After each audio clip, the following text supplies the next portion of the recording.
May 14th, 1939. Shortly after midnight, in a private residence overlooking San Diego Bay, two of the biggest film stars in America were married in a civil ceremony that almost nobody was permitted to attend. She was 31, he was 27. His agent stood as best man. There was no church, no reception, no crowd, and the timing was not romantic. It was scheduled for after midnight to get ahead of the newspapers. America decided that was the beginning of one of the great Hollywood love stories. 12 years of marriage, two people who never said a cruel public word about each other, a woman who never remarried and who called him the love of her life for the next 39 years. It has been told that way in every retrospective ever written.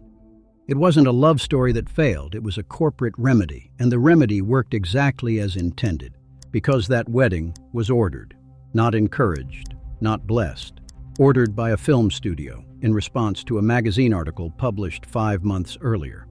Because that article, which the public has entirely forgotten, contained one small domestic detail about this couple that tells you more about the next 12 years than any biography has managed. Because in October 1947, in a hearing room in Washington, the husband did something on the public record that his own wife's politics had helped make possible.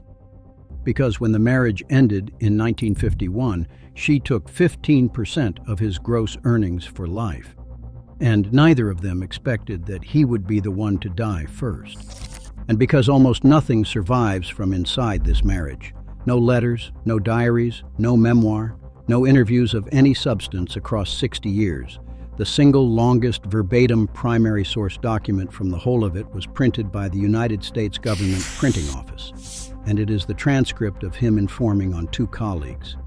It started in a magazine going to press in December 1938. But before the magazine, there was a streetcar in Brooklyn.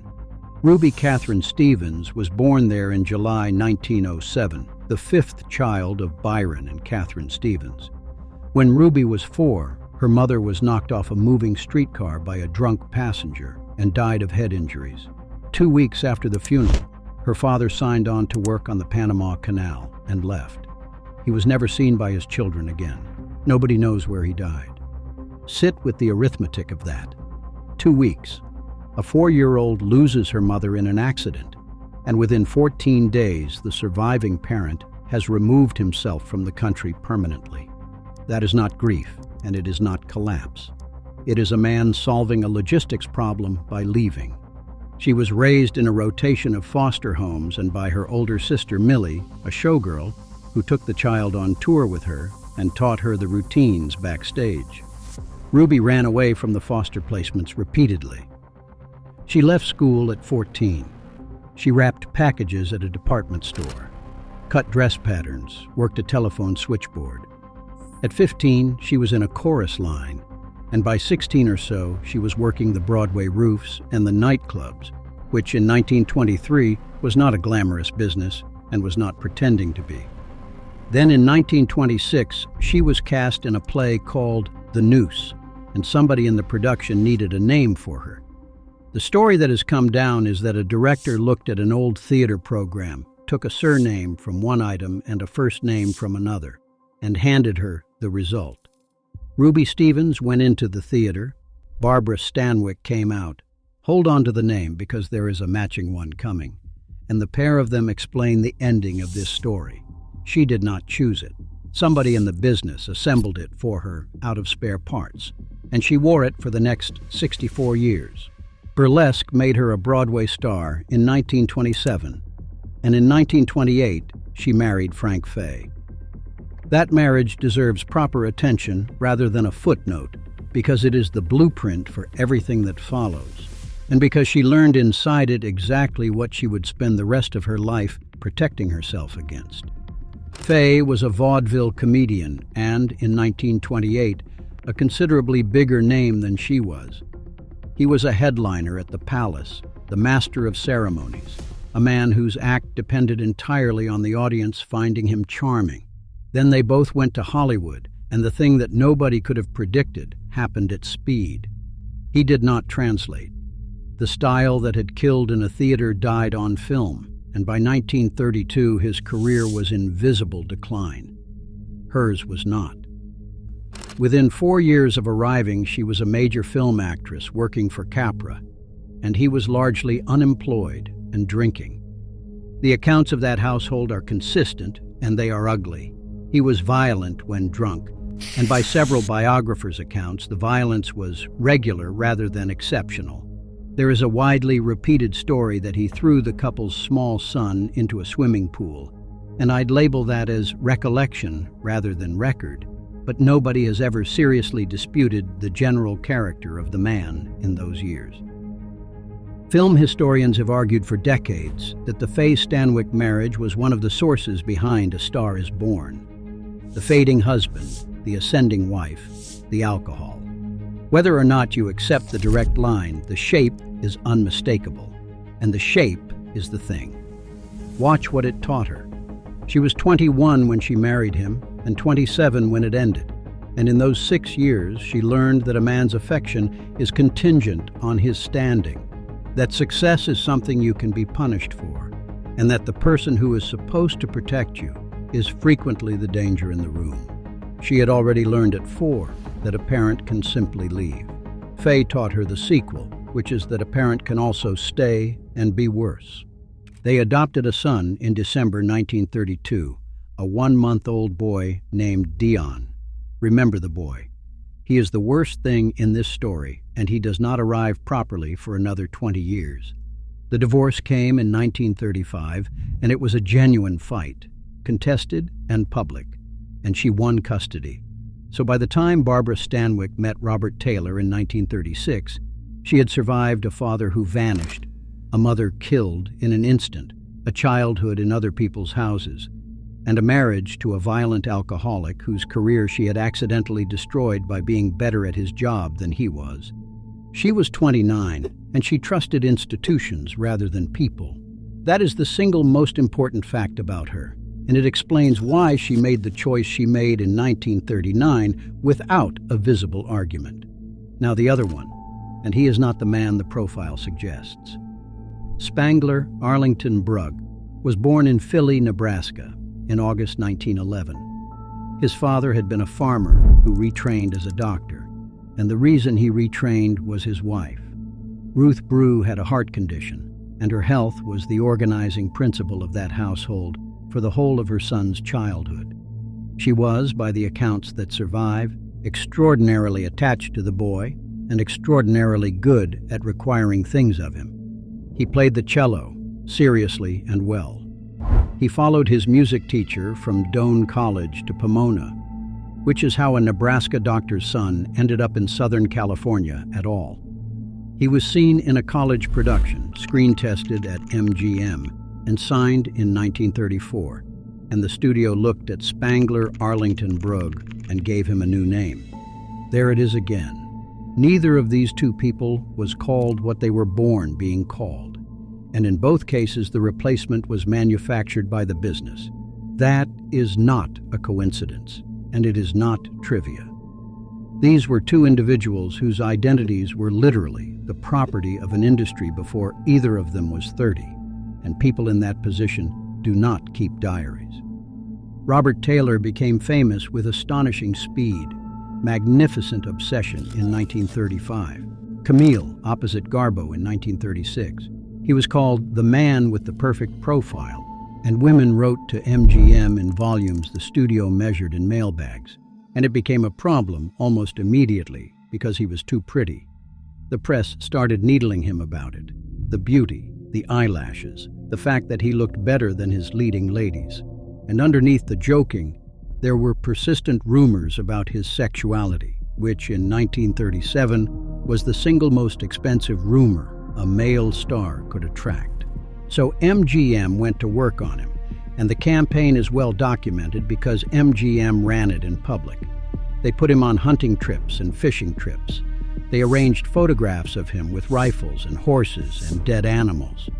There is a famous piece of studio-managed press from the period about the hair on his chest, which sounds absurd now and was deadly serious then.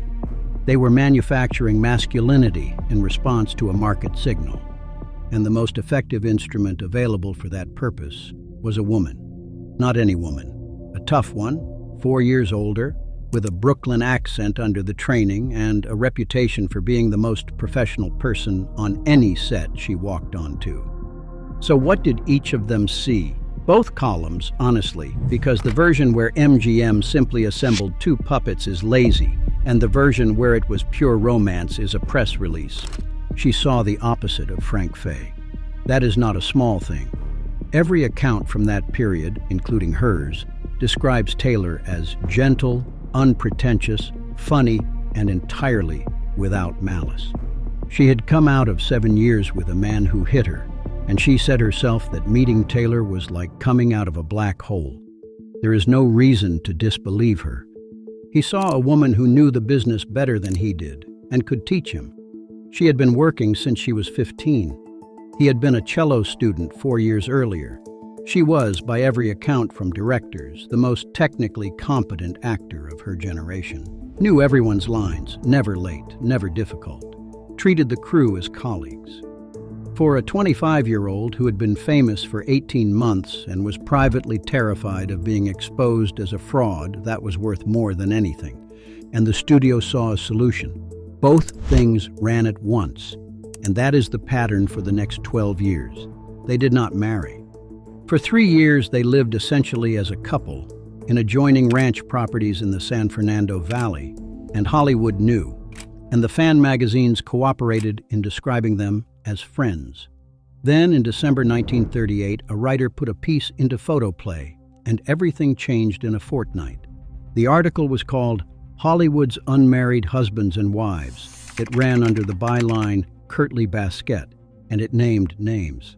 It reported that Barbara Stanwyck was not Mrs. Robert Taylor, that she and Bob had built ranch homes next to each other, that once a week they visited Bob's mother, Mrs. Bruh, for dinner, and that once a week, too, Barbara froze homemade ice cream for Bob from a recipe his mother had given her. It listed the couple alongside Clark Gable and Carole Lombard, George Raft and Virginia Pine, and Charlie Chaplin and Paulette Goddard, and said that to the outside world they might as well be married. The screwball girl factinate. Stop on the ice cream. It is the single most revealing sentence ever published about this couple, and it appears in a gossip magazine 4 months before the wedding.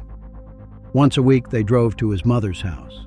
Once a week, Barbara Stanwyck, 31 years old and Oscar nominee, one of the highest paid women in America, made a dessert to a recipe supplied by a woman whose approval she had not yet obtained and was never going to obtain. That is not domesticity. That is a woman auditioning. She had spent her whole life in other people's houses, and here she was again, doing the thing the household required. Ruth Brew was in this marriage before there was a marriage, and she never left it. The article caused a genuine scandal because the studio's entire moral apparatus depended on the fiction that their contract players lived like the audience did. MGM, which had previously suppressed Taylor's romances in order to keep him attainable to his female fans, now insisted that he and Stanwyck wed. Gable and Lombard married in March 1939. Stanwyck and Taylor were married shortly after midnight on May 14, 1939, in a private residence overlooking San Diego Bay. Robert Taylor, actor. Robert Taylor, actor. Read that sequence as a document rather than a scene. A magazine printed a fact in December. A corporation issued an instruction. 2 people complied within 5 months. The ceremony was held after midnight, in a house, to beat the press to the story that the studio itself had created by ordering the wedding. That's not a marriage. That's a correction issued to the trade. And here is where I want to be careful, because the easy version of this story says they never loved each other, and that is not supported by anything. They had been together 3 years already, and would probably have stayed together. The cruelty is not that MGM forced 2 strangers into a bed. The cruelty is subtler and worse. It is that the studio converted a private arrangement into a public asset, and once a marriage is a corporate asset, it cannot be ended without the corporation's permission. They lost the ability to leave. That was the whole point of the exercise. The machine years looked magnificent from outside, so let me do the surface fast and then get behind it. She had built a horse breeding operation in the valley called Marwick in 1937 with the agent Zeppo Marks, and Taylor bought a ranch nearby. Later, they built a house in Holmby Hills. They rode. They were photographed riding. They gave the fan magazines exactly what the fan magazines wanted, which was two attractive people in Western clothes being wholesome outdoors, and the copy wrote itself for a decade. And behind it, the arithmetic tells a completely different story. Between 1939 and 1951, the 12 years of this marriage, Barbara Stanwyck made roughly 30 films. Stella Dallas had already brought her a first Oscar nomination in 1937. During the marriage came The Lady Eve, Ball of Fire, Double Indemnity, Sorry, Wrong Number. 3 more nominations. By the middle of the 1940s, she was reported as the highest-paid woman in the United States on the basis of Treasury income figures published at the time. Then the war, and this is where the power inside the house inverted permanently, and neither of them ever discussed it. Taylor joined the Navy and served as a flying instructor in the Naval Air Corps. He made instructional films. He narrated a documentary. It was real service, and he took it seriously. And it also meant that for a stretch of years in the middle of this marriage, the most famous male star at MGM was not making pictures at all, while his wife was making 2 and 3 a year at the peak of her powers. Count what that does. He came back in 1945 to an industry that had spent 3 years finding other leading men, and to a career that was solid and lucrative, and never again what it had been in 1936. Meanwhile, Double Indemnity had come out in 1944, and Barbara Stanwyck had given the performance that people would still be arguing about 80 years later, and had been nominated again, and was earning more money than her husband and receiving considerably better notices. That is the exact configuration that had destroyed her first marriage. Frank Fay had responded to it with his fists. Robert Taylor responded to it by being pleasant, and then by not being there. And look at what actually filled those 12 years for her. She worked constantly, every year, through the entire marriage. That is not ambition alone. A woman who has been abandoned by a father, orphaned by an accident, and beaten by a husband does not sit still in a house, and the set was the only place she had ever been safe. She was the first person on it and the last to leave, and she knew everybody's lines. On a sound stage, the schedule is fixed, the roles are written down, and nobody can suddenly go to Panama. That's not a workaholic. That's a woman who has found the only structure that has never once failed her. And the accounts of the domestic side, filtered through biographers and therefore to be held loosely, describe increasing separation across the 1940s. Separate lives inside a shared address. His hunting, his fishing, his time away, her work, and the weekly dinners at his mother's house, which continued. That detail deserves more than it usually gets, because Ruth Brew is the third person in this marriage from before it existed until after it ended. Her health had organized her son's entire childhood. His father changed profession because of it, and it went on, organizing her son's adulthood. He sent her money. He visited. He arranged his life around a woman whose principal instrument was her own frailty, and he had never in his life told her no about anything. So consider what Barbara Stanwyck actually married. Not a weak man, and not a cruel one. A man who had been trained from birth to comply with whichever authority in the room needed him most, and who had then been handed to a film studio at 22, which was the second such authority, and who eventually acquired a wife, who was the third. He complied with all of them, in order, for as long as each required it. He was never once disloyal to Barbara Stanwyck, in the way Frank Fay had been. He simply had nothing left over that was his to give her, because it had all been allocated before she arrived. There are reports of affairs on his side, most persistently with Lana Turner during Johnny Eager in 1941, and by several accounts he told his wife he was in love with Turner and wanted out, and MGM shut it down. Turner herself, by her own later account, was not remotely interested in marrying him, and told him so. There is also a long circulating story that Stanwyck cut her wrists on learning of it. She denied it, and at least some sources describe it flatly as a fabrication. Label it what it is, an unverified rumor, denied by the person it concerns, and I am not going to build anything on it. I do not need it. What is documented is that MGM intervened to preserve a marriage that one of the two participants had asked to leave in about 1941, and that it lasted another decade after that. He asked. The studio said no. He stayed 9 more years. That is the mechanism of this entire marriage in one transaction. And she knew. That is the part people skip. She stayed married for a decade to a man whose request to leave had been overruled by his employer, and she carried on making ice cream to his mother's recipe. If this is landing for you, subscribe, because the last third of this is where the marriage stops being a domestic story and becomes something with a body count. Now, October 1947, and the moment I would argue is the actual center of this marriage. Not the cruelest thing that happened to either of them, but the one event where the whole architecture becomes visible for 25 minutes and is then sealed over for good. The politics first, because it is not what people assume. Both of these two were conservatives, sincerely and independently. In 1944, a group formed inside the industry called the Motion Picture Alliance for the Preservation of American Ideals, dedicated to combating communist influence in film. Robert Taylor was involved in its founding. Barbara Stanwyck was a member and remained one. So this was not a marriage split by politics.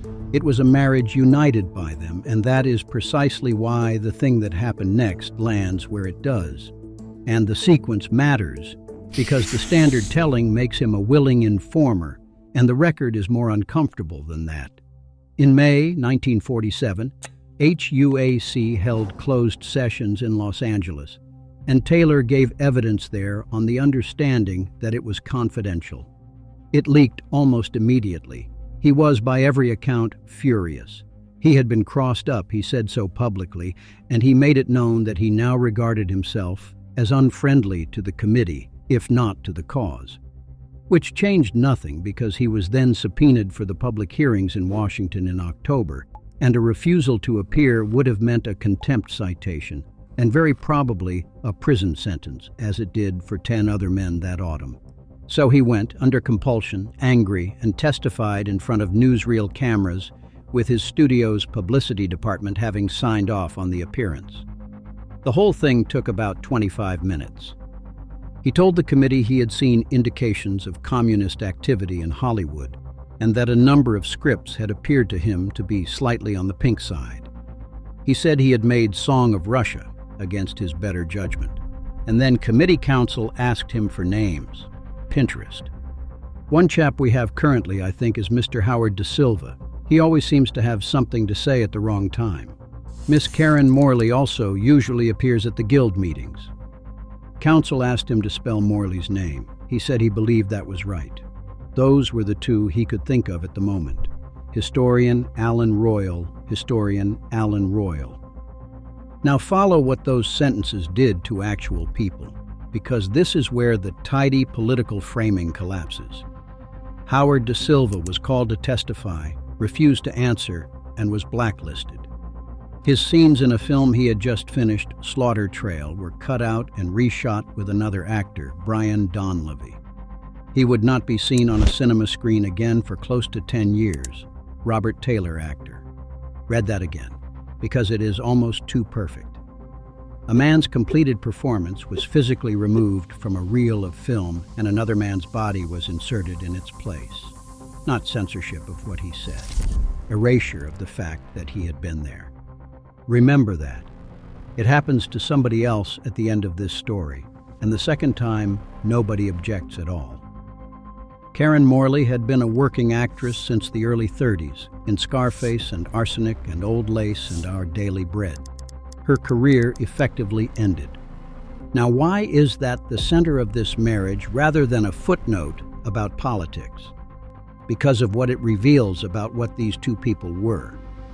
Barbara Stanwyck was a woman whose entire life had been an argument for institutions over individuals. Her father was an individual, and he left. Her first husband was an individual, and he hit her.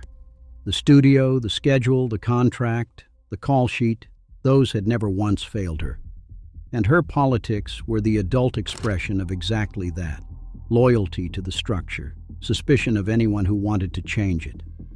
Robert Taylor was a man who had been managed his entire life by an invalid mother whose health set the terms of his childhood, by a studio that renamed him, rebuilt his image, and vetoed his divorce. When an institution told him what to do, he did it, and he had never in his life done anything else. So in October 1947, an institution asked him for 2 names, and he supplied them within seconds. And then he went home to a wife whose entire worldview said he had been right to. That is not a marriage of 2 political extremists. It's a marriage of 2 people who had each independently concluded that the system is safer than the self, and who were, on this one occasion, given the opportunity to prove it against somebody else's livelihood. They were never cruel to each other. That is what nobody says. They were unfailingly polite for 12 years, and then for 18 more after the divorce. The cruelty in this story runs outward, at a son, at 2 actors, at a body of evidence. And it runs outward precisely because it was never permitted to run inward. The end came in Italy. Taylor went there in 1950 to make Quo Vadis, a shoot that ran for months, and there were reports of a starlet, and eventually the relationship became public in a way that could not be managed. She went to Italy. She spent weeks there negotiating. The divorce hearing was on February 21st, 1951. The photograph from that day carries a caption about the shock to her when the actor asked for a divorce because he had enjoyed his freedom while in Italy. The decree was finalized the following year. Facebook. And now the settlement, which is where this marriage tells you what it had actually been. She was granted 15% of his gross earnings for life until she remarried or died. She also got the house. Blog critics. 15% of gross. Not net, not a fixed sum, not a term of years. A permanent percentage of a working man's income awarded to a woman who was, at that moment, one of the highest paid performers in the United States and did not need a cent of it. She never remarried, not once in 39 years, which means the 15% ran continuously, and she collected it, and by several accounts, she collected it punctually.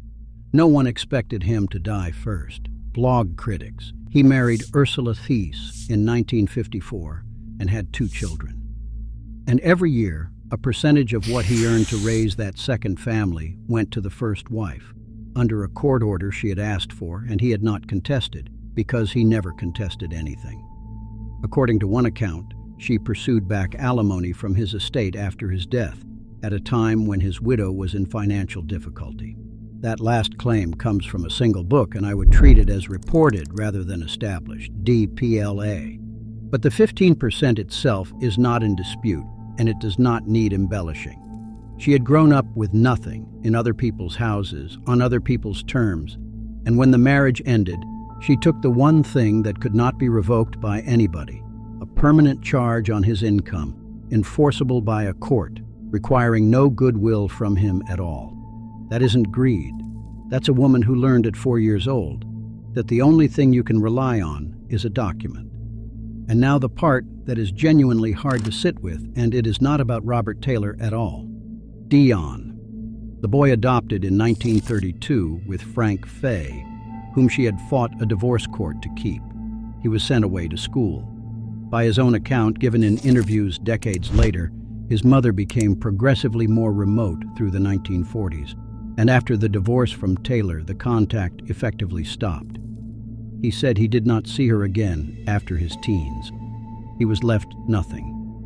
Look at the shape of that, and then look at what happened to a 4-year-old in Brooklyn in 1911. A parent removed himself from a child's life permanently and without explanation, 2 weeks after a catastrophe.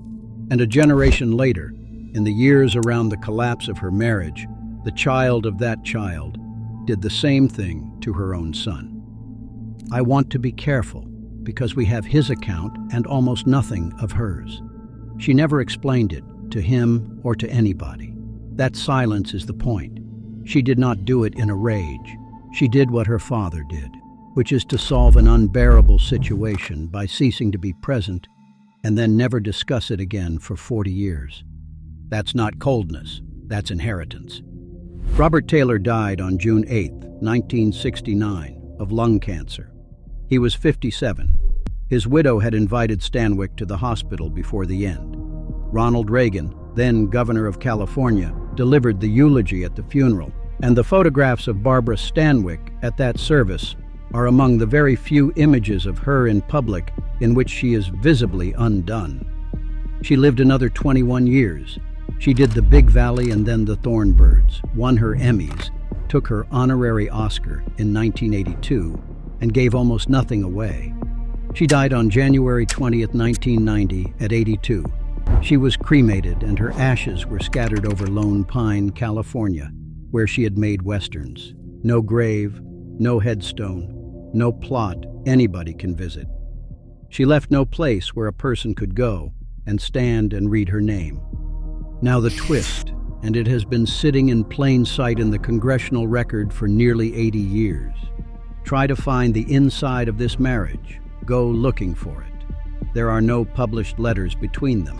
There is no diary from either. Neither wrote a memoir. Barbara Stanwyck gave interviews for 67 years and said essentially nothing about her private life in any of them. She declined to discuss her childhood, her first marriage, her son, or the divorce, and she declined consistently, politely, and permanently. Robert Taylor gave studio-approved copy and little else. The fan magazine material from the marriage years was produced by MGM's publicity department, which is to say, it is not evidence of anything except what MGM wanted printed that month. The definitive biography of her, by Victoria Wilson, is a monumental piece of research. Its first volume, published in 2013, runs to over 1,000 pages and stops in 1940, 1 year into the marriage. The volume covering everything you have just heard has been awaited for well over a decade. So here is where that leaves us. The longest continuous stretch of unedited, verbatim, first-person speech from either of these two people, on any subject, at any point in their lives, is Robert Taylor's testimony before the House Un-American Activities Committee in October 1947.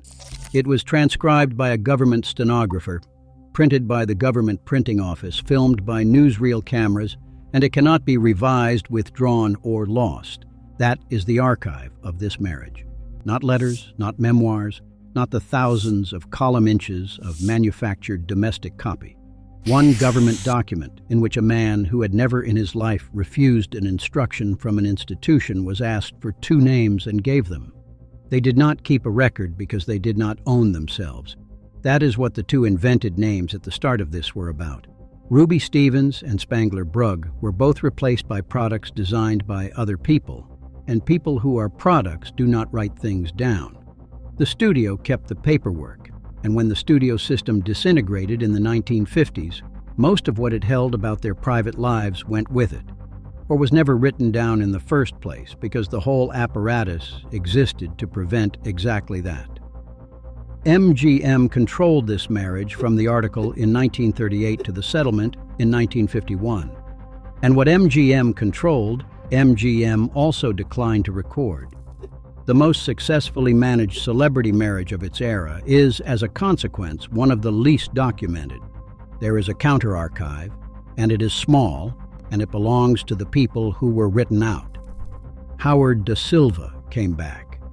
It took the better part of a decade, but he worked again, on stage, then on screen, and eventually he played Benjamin Franklin in 1776, which is the performance most people who have never heard this story would recognize him from. The man whose scenes were physically cut out of a film and replaced with another actor lived long enough to be reinserted into the record on his own terms. Karen Morley never really recovered, and her filmography simply stops. And Dion talked. He gave interviews. He told the story of the mother who removed herself, and he told it in his own words, to reporters, without permission from anybody, because he was the one person connected to Barbara Stanwyck, who was not under contract to a studio and had no settlement to protect. Everything we know about the inside of that house from a family member, we know because the child she cut off refused to stay quiet about it. The people this marriage discarded are the only people who left an account. So look at the cement. In 1941, at the height of it, Barbara Stanwyck and Robert Taylor pressed their hands and feet into wet concrete in the forecourt of Grauman's Chinese Theater in Hollywood, side by side, the way the studio required its couples to do. Millions of people have walked over that square. It is, in the most literal sense available, the impression the marriage left. Decades later, the block had cracked, and the theater offered to replace it, to cast her a fresh one, clean, undamaged. And she refused. She would not do it because he was not alive to put his hands in the wet cement beside hers, and a new block would have meant his prints were gone. For 50 years, people have read that as the most romantic thing in this story. The widow who wasn't a widow, preserving the only marriage she ever wanted, refusing to let a cracked slab be tidied up. But follow what that refusal actually did. She had spent her entire life in arrangements she did not control. The foster homes, the studio, the name assembled from a theater program, the wedding ordered by a corporation, the husband whose request to leave was overruled by his employer. Every significant document of her life was drafted by somebody else. And here, finally, was one she could decide about, a piece of concrete with both their hands in it, damaged, and hers to keep or replace. She kept the crack. She chose the flawed original over the clean replacement, because the clean replacement would have contained only her. MGM got the marriage. The government printing office got the only unedited page. And Barbara Stanwyck, who left no grave and no letters and no memoir and no explanation to her son, got one broken square of pavement in Hollywood with 2 sets of handprints in it. It is the only thing in this entire story she ever refused to let anybody fix.